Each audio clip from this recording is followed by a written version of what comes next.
Thank you for joining us. This is our commission shift debrief of the Railroad Commission's open meeting. This is a roughly once a month open meeting that our state oil and gas agency has, where they move at a brisk pace through agenda items numbering in the 7 and 800s.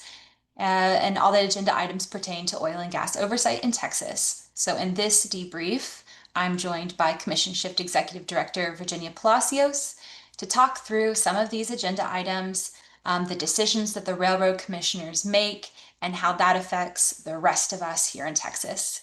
So Virginia, thanks for joining today. Hey, thanks, SJ. So we're going to keep it rolling because even though we've selected highlights from the really long agenda, even the highlights take us some time to get through. So I think right off the bat, we want to talk about the conference call machine. This meeting, we noticed it. You noticed it maybe for the first time. Can you talk about what is it? What was it doing in the room? Well, the reason why we noticed it is because we've been thinking a lot about how to ensure that the public has more access to the Railroad Commission and in particular the Railroad Commission open meetings. We've been asking for months now for the Railroad Commission to allow people to give public input remotely if they can't be there in person in Austin. And they haven't let us do that yet. And people have been calling and asking and trying to sign up for remote public input. And one easy way to do that would be to use a conference call machine, which is right in the middle of the room. And so today I got into the room and I was like, it's right there. It was the first time I've noticed it. I don't know if it's the first time it's been there. It's probably been there all along, but I don't think it would be, we're not asking for too much here. It should be simple. And the reason why it's so important is, Texas is a huge state. Most of the major oil and gas producing regions in the state are hours and hours away from Austin. Kind of the closest part of the Eagleford Shale in South Texas to Austin is like 2 hours away. I live about 3 hours away from Austin. A lot of people Skylar, who comes to the open meetings every month too, is about a 5 hour drive from Austin. And some of the other parts of the Permian Basin are about 7 hours from Austin. And so the people most impacted need to have easier access to the Railroad Commission, and allowing people to call in with a conference call machine to give public input would be one easy way to do that. Yeah, that's so well put. And it does feel like we're so close, but so far, like it's right there. So yeah, that would be a really great improvement to see in the coming Railroad Commission meetings. And maybe we'll talk about that more as we get into this call and the public input section of the meeting as well. Um, so on the agenda, we were following item 11, or no, let me say item 12, sorry, which had to do with a operator who was requesting a hearing about their disposal well permit. Can you talk us through why that was sort of interest? Yeah, this was actually a really big issue. And so, over the past few years, the Railroad Commission has been setting up what are called seismic response areas, or SRAs, primarily in West Texas. I don't think I've seen them in other parts of the state yet.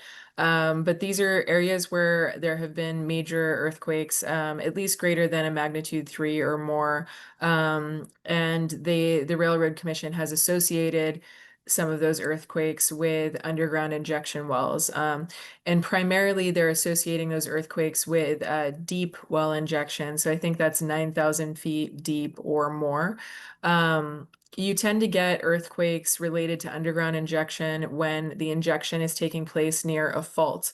And so there's these naturally occurring faults underground, and if you inject into it, you get lubrication on the faults and then they slip more easily, and that's why you get earthquakes. And so Black Buck Resources had this well, I think it's called the True Blue saltwater disposal well, that was a deep injection well in the North Culberson Reeves seismic response area. Um, and I think this case actually goes back maybe to 2023, if I'm right. And so everybody else in that seismic response area voluntarily stopped doing deep well injection, but Blackbuck chose to keep their one deep injection well, but they relinquished 6 permits for additional injection wells that they had not drilled yet. And so they sort of justified, I think, continuing to be the only deep injection well in this seismic response area because they had given up 6 other permits. But I think it was actually last year when the Railroad Commission first started making moves to suspend Blackbuck's permit, or they asked them to reduce injection and things like that. And that didn't happen. Actually, let me open up. I have the order right in front of me, which has like way more details. And so let's see. Yeah, so they were injecting 30,000 barrels per day for the year of 2022. Um, then they suspended, Railroad Commission suspended all the deep well injection permits in January 2024. And Blackbuck requested a hearing to show why their permit shouldn't be suspended. And so by November, Blackbuck had asked to dismiss the hearing because of staff's failure to comply with the Texas Administrative Procedures Act. And so they basically argued in November that the SRA process operates as an unadopted rule because it has statewide applicability, and that staff can and will create an SRA in any portion of the state that sees a series of seismic events in excess of 3.5 magnitude. So that was like one important issue of the decision that was made today, right? Is like Blackbuck is saying like, you need to go through a rulemaking process if you're going to be taking away people's disposal well permits because of these seismic events. And Railroad Commission has not gone through a rulemaking process. They've issued guidance, they've asked operators to voluntarily do things, and then they actually, after that wasn't working, started suspending permits. And so True Blue is saying Blackbuck is saying that's not fair. And so Railroad Commission has stated in the order that seismicity continued after Blackbuck or after they had suspended deep well injection and the SRA in January for all the other operators. And Blackbuck was supposed to suspend deep well injection, but they didn't. And so the Railroad Commission also pointed out that there is likely a fault within a quarter mile of the True Blue well. And they pointed out that pressure from that well is likely capable of traveling to the seismically active faults. And so with all of this, Railroad Commission is also kind of, defending themselves. They're saying like, the plan's not prescriptive. They're allowed to kind of do these things without needing to go through a rulemaking. And the most important thing at the end of the day to the Railroad Commission is that they're supposed to protect safety and private property. And so that's kind of like the thing that they're falling on in this order to say that they are going to revoke Blackbuck's permit. So this came up at the last open meeting, but it was kind of weird the way it was on the agenda. It was in the administrative matters section, and normally it would be up at the top of the agenda in the oil and gas section. And it would have a docket number on it. Last month, it didn't have a docket number on it. And so they did this as an emergency order at the last open meeting where they revoked Blackbuck's permit. And so today it sort of seemed like it was a way for them to kind of go through the right steps on it and properly notice the item and do it as a part of that whole docket. And so we even, heard Commissioner Wright come out with a very specific motion that he made so that they could do this properly. But I suspect because of the kinds of things that Blackbuck is alleging here, this isn't going to be the last we hear of this case. It's probably going to go into a lawsuit. Railroad Commission might even decide, you know what, we should open a rulemaking regardless, just so that it's clear to everyone that we've gone through the right process here. Sorry, I talked for a long time about that, but Julie also is our policy manager focused on orphaned wells. And Julie, I know you kind of paid attention more to some of the guidance that came out since the last open meeting. Do you want to talk to that at all? Hey everyone, Julie Range here. So thinking on the guidance, the Sorry, let me see if I can find some of the things that they were saying. All right, so they are expecting that more, sorry, I didn't know what I needed to talk about today. So you put me on the Put you on spot. the spot. Um, My bad. yeah. So some of the things that they were concerned about maximum pressures. So one of the things that they're going to require is increased what's the word I'm looking for here? I guess they Monitoring? need to do more reporting. They're increasing the radius, right? Yeah, yes. So the area review, thank you. That is definitely something that they're changing. Currently, it's a much smaller radius. I think it was a half-mile radius that they have to look It's at. been a quarter mile and now they're A quarter increasing it to a half to 2 mile. miles. Yeah. Well, yeah, oh, So that's right. So a half mile. They're increasing it to a half mile. But then in addition to that, they are looking at a 2 mile radius area review. And if there are any artificial penetrations, which include orphan or inactive wells, that are not properly monitored, in use, then they will decrease the maximum allowable pressure, that permit will be allowed, and which therefore also decreases the amount of volume that is allowed. Or maybe it's they have a decreased volume and decreased pressure.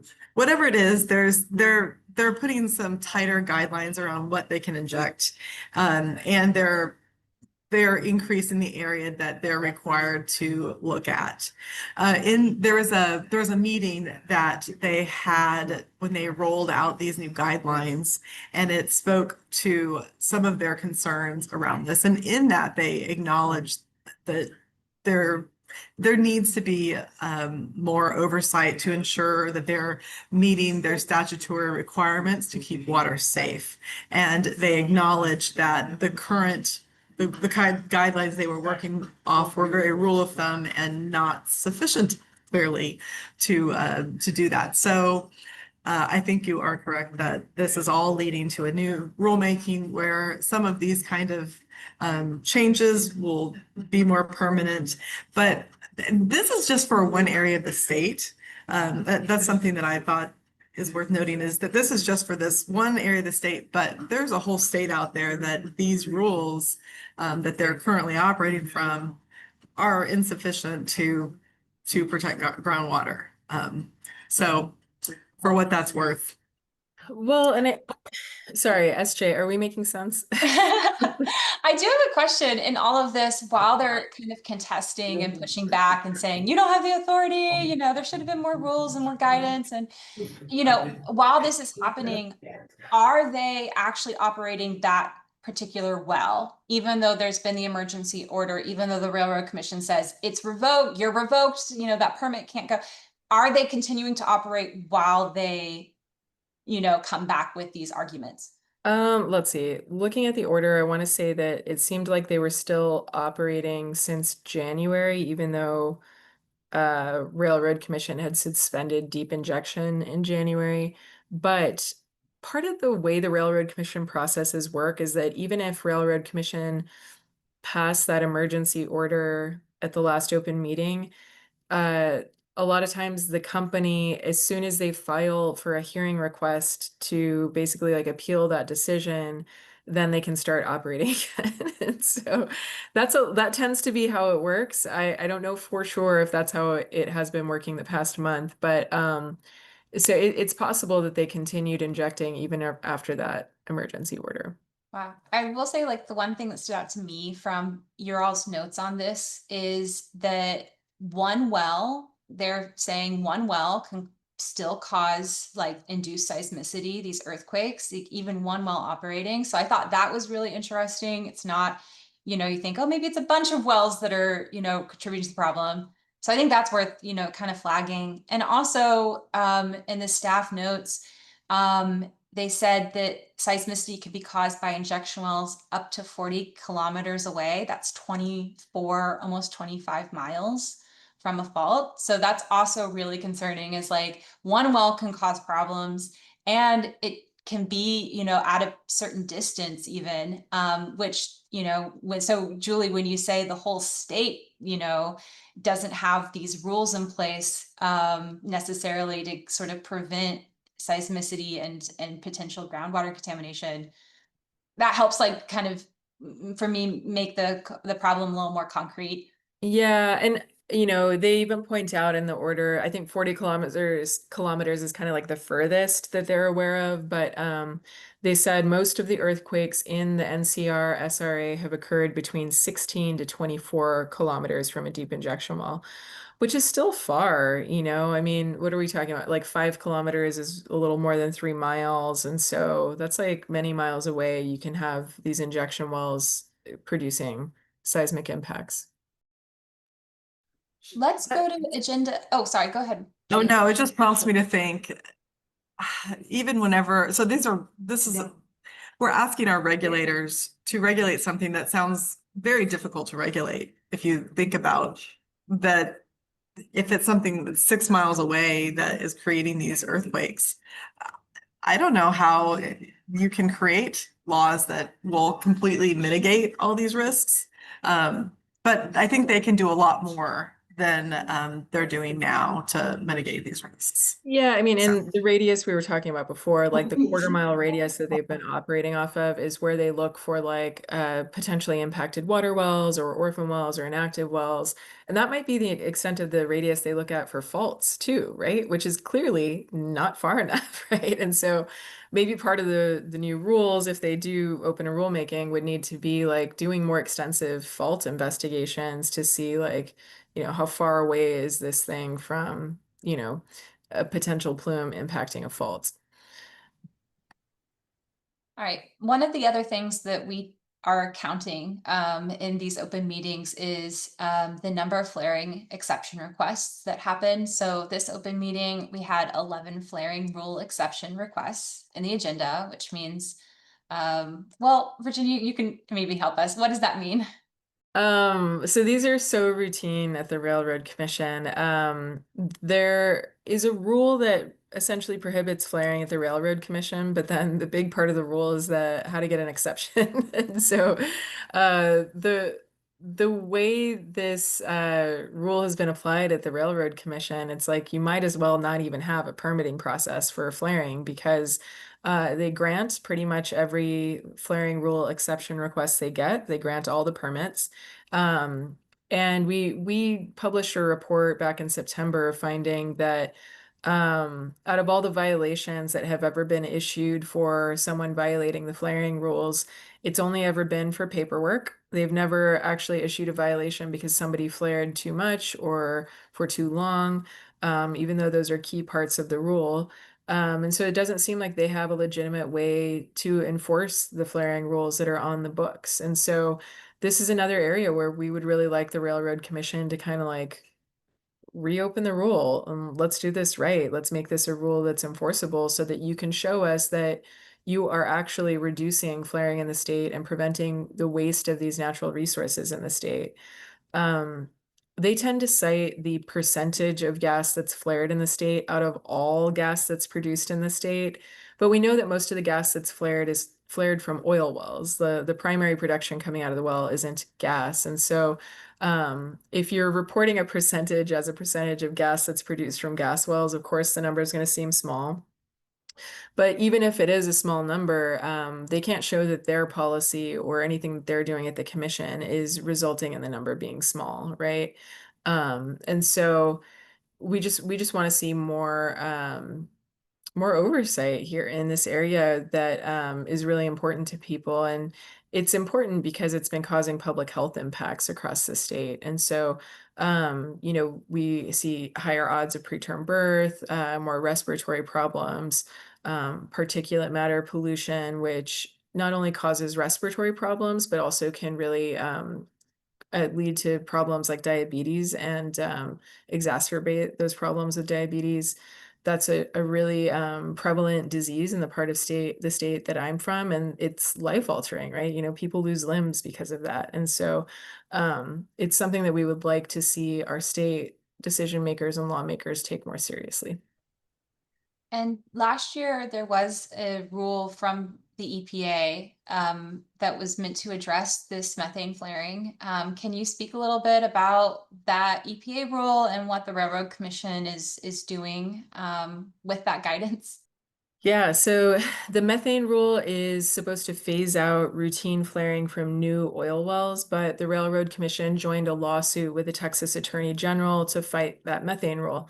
And so on June 5th, we got an announcement from EPA indicating that they are going to delay implementation of the methane rule, at least certain portions of it. And I'm not sure at this point whether it applies to that flaring portion of the rule.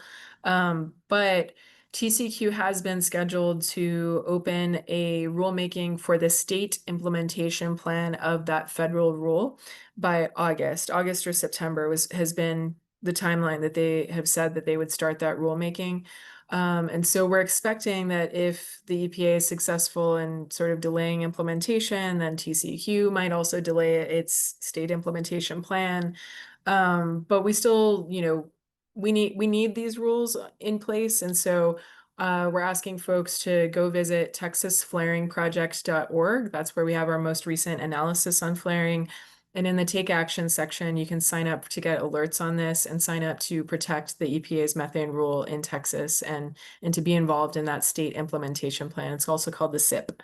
But yeah, we're going to need to show a lot of public support for that. And if folks want to write in comments and say why it's important to them, that would be great. Yeah, that is a really good action to take. So once again, that is the texasflaringproject.org. And we'll put a link in the Facebook comments of this video section after this debrief. That folks can take action there. So awesome. Another tally on the agenda for today is how many new orphaned wells were added to the state's orphaned well list. And after we got through all of those agenda items, it looked like the tally is up to 250 new wells added to that list. And that's its own entire conversation. And a lot of what we talk about is these orphaned wells and what they are and how to prevent them. So maybe what we focus on is the monitoring and enforcement plan, which was approved for fiscal year 2026 today, and what that monitoring enforcement plan can do to address orphaned inactive wells and other items. So let's talk about, yeah, the monitoring enforcement. That was item 548. Yeah, so this is a plan the Railroad Commission publishes every year, and the public gets to comment on it and give the commission feedback on what they can be doing better in terms of monitoring and enforcement. And last year they took a lot of our suggestions when in writing that plan, and so we'll see what made it in this year, if anything. In years prior, they had not really taken many of our suggestions, but it does seem like there are some things changing. They said they got over 1,100 comments on this plan, which has got to be a record. The next highest number of comments I've ever heard of the Railroad Commission getting was like 900, and that was back when they were doing the weatherization rulemaking after Winter Storm Uri. So people were paying attention, they were really engaged. So it's good to see that many comments. We'll see how they turned out. We were calling for remote public input at open meetings, and primarily making Railroad Commission staff more accessible to rural populations. A lot of the communities we've been visiting lately lack broadband internet access, and so calling in via Zoom and watching the open meeting online is not all that practical for them. But they still need access to the Railroad Commission, right? Either to learn more about a potential permit application or a rulemaking, or to file complaints and really like understand what's going on there. And so we just want to see more outreach from the Railroad Commission there.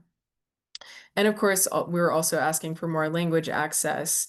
Something important that we asked for was clarifying how air quality violations at these Railroad Commission facilities are handled between the Railroad Commission and the Texas Commission on Environmental Quality. And so the TCEQ primarily regulates air pollution and the Railroad Commission doesn't, but Railroad Commission facilities often include activities that result in air pollution. And so we just want the Railroad Commission to help the public understand like who to go to for this stuff, and to really show us that there's enforcement at the end of the day, because a lot of times it seems like there's not clear enforcement happening in these cases where you have a railroad commission permitted facility but air pollution that the TCEQ handles.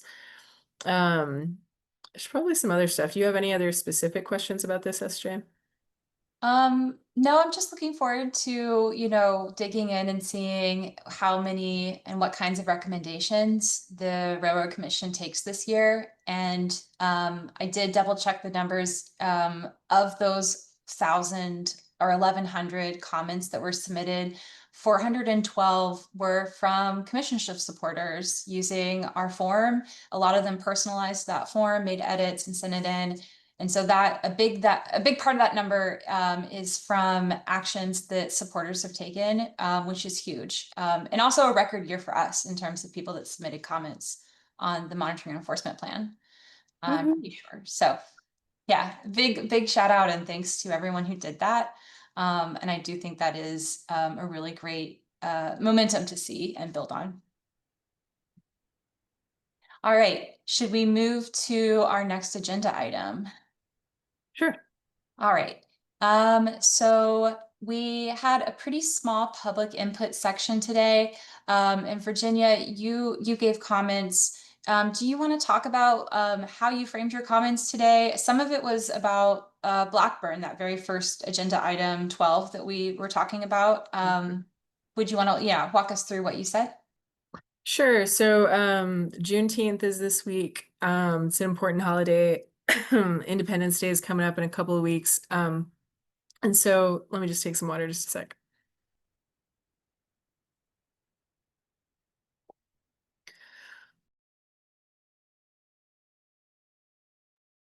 I'm getting over a little cold and like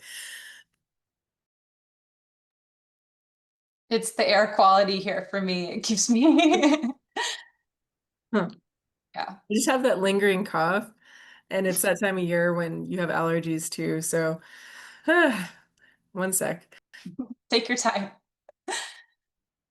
Before you cover public input as well, I will signpost after that. We'll talk a little bit about Railroad Commission news with the chairman of the Railroad Commission and that structure.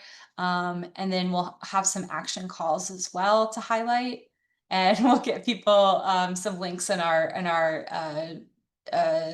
box below the Facebook Live discussion for people to take action. Okay, Virginia, are you back? Yes, I'm back. So yeah, I talked about these fundamental American concepts we have, like life, liberty, and the pursuit of happiness, and the fact that government is supposed to be defending those rights, right, and protecting those rights that we have. And the way that we have seen communities come up and fight permit applications, sometimes for years, and spending hundreds of thousands of dollars fighting the permit applications, only to have the permits, inevitably approved, seems like a violation of those fundamental American values, right? And so talked about that, and the Railroad Commission, we just heard an announcement from the EPA earlier this week that they are opening the rulemaking to grant the Railroad Commission primacy. There's going to be a public comment period with comments due by July 31st. And so anticipating that, I just wanted to iterate to the commissioners that we want to see them exercising their right to deny permits sometimes, like it shouldn't be this thing where like, oh, the industry said they want something and so they're going to get it every time, right? We have these public processes because the public deserves to have a say in whether or not this infrastructure is permitted or not. And so I just wanted to kind of like plant that seed with the commissioners, and thankfully, we did see them revoke Black Buck's permit today. There was another disposal well that did not get approved today. It got denied. But those denials seem to be few and far between at the commission, and certainly the way that we see flaring rule exceptions approved is pretty generous, and there's not a lot of discretion taking place there. the predominant way that we see injection well permits approved is also generous. And so we want to see more balance at the commission. You know, we want to see them prioritizing the people of Texas and not just approving infrastructure because someone gets to make money off of it. And so that was kind of the gist of what I talked about today. Awesome. And so towards the end of the meeting, we get to item 551, and there's just an announcement from Christy Craddock, one of the railroad commissioners and the current chair, about nominating Jim Wright as the new chairman of the Railroad Commission. And so this is sort of a changing of the guard. There's 3 commissioners, and every couple years they rotate who's the chair of those 3. And so this is sort of a typical, like, every 2-year thing that we see. But maybe Virginia, you could speak to, you know, why is there any difference in who's chair? Like, why is there a chair, and is there, you know, kind of a difference between them and the rest of the commissioners? Well, it's funny because it's a relatively new practice on the commission. It wasn't until maybe 2013 or 2014 that they started doing that. And so they typically give it to the person who's going to be up for election next, and that's Jim Wright. Sorry, this cough is really getting me.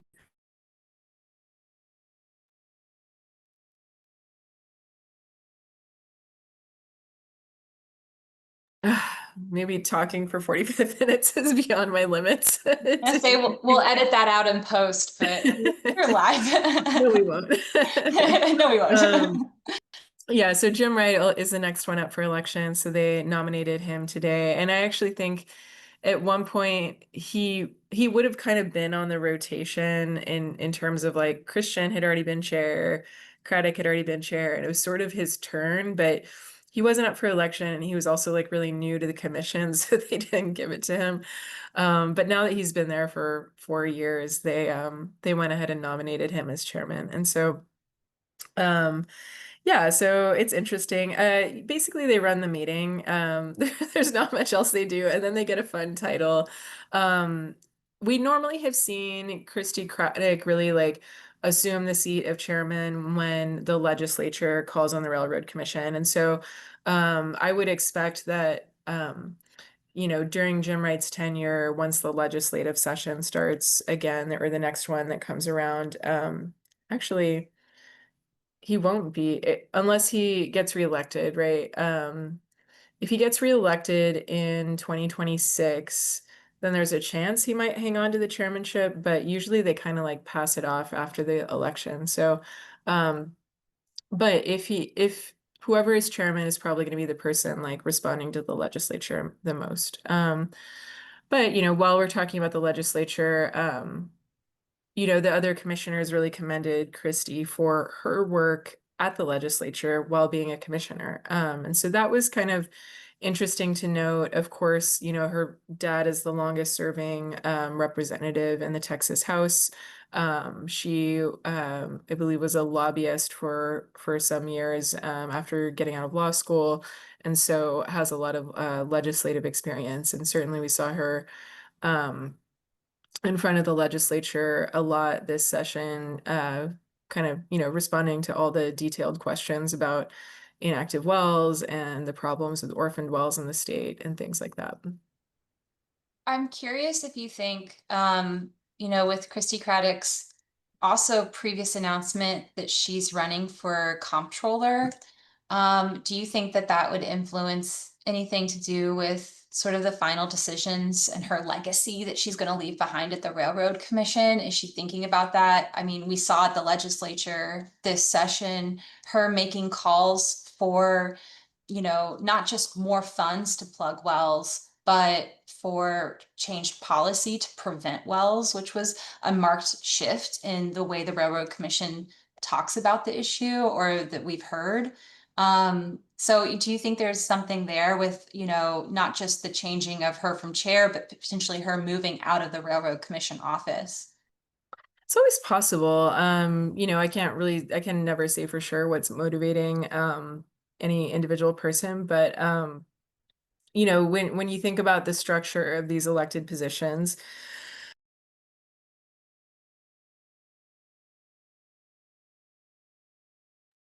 that's, I think, like part of what the electorate hopes to get out of elected officials, right? Is like, if the electorate is asking for something, the elected official sort of knows, like, you don't get to keep your job or keep advancing unless you do what the people want, right? And that's sort of the ideal way for politics to work and for this whole democratic system to work. Although there are times when we worry that it's not working that way and that the primary interest is going towards campaign donors, right? And so, you know, that's been a structure at the Railroad Commission that we would like to see changed, is putting more boundaries around campaign finance. But we'll see. I mean, it's possible that um, some of what we're seeing uh, you know, these political bodies who are now running for different offices is a response to constituents. All right, I can close this out with some of our next steps that we're urging people to take with primacy, and let me give a shot at like maybe giving the rundown of actions, and you could jump in, Virginia, if you need to. But so the Railroad Commission is meeting in August next, but between now and then, Virginia already mentioned that there is a primacy public hearing period, and the EPA is collecting public comments on their decision whether to grant primacy or total oversight authority to the Railroad Commission when it comes to permitting and overseeing carbon storage wells, Class 6 carbon storage. So we're urging people to sign our petition. This has been in our newsletter for a while, and if you haven't taken action on it yet, this is the time. That petition is going to go to EPA decision makers so that they can see that people from Texas have concerns about the Railroad Commission's oversight of these projects. On top of the primacy petition, the EPA is hosting a virtual comment period, a virtual hearing, and that's on July 24th from 5 to 8 p.m. And this virtual hearing is so far the only comment, like a sort of or it's not in person, it's virtual, but the only hearing that the EPA has announced that they're going to have. Um, Commission Shift has requested that there's more hearings, that they're in person so that more people can get to them, and not just in person in Austin, but in person in key areas around the state where this is going to affect people. So we're going to keep everyone posted for in-person primacy opportunities to speak and learn about primacy. If we host any in-person events, we'll be announcing that as well. But for now, the virtual hearing is the best way to be heard on this issue, and that's July 24th. The final deadline to give written public comments is July 31st. And so when you sign on to our primacy petition, that's a written public comment, but we're also encouraging people to give unique public input, unique written comments. So we'll be sharing guidance on best practices for that.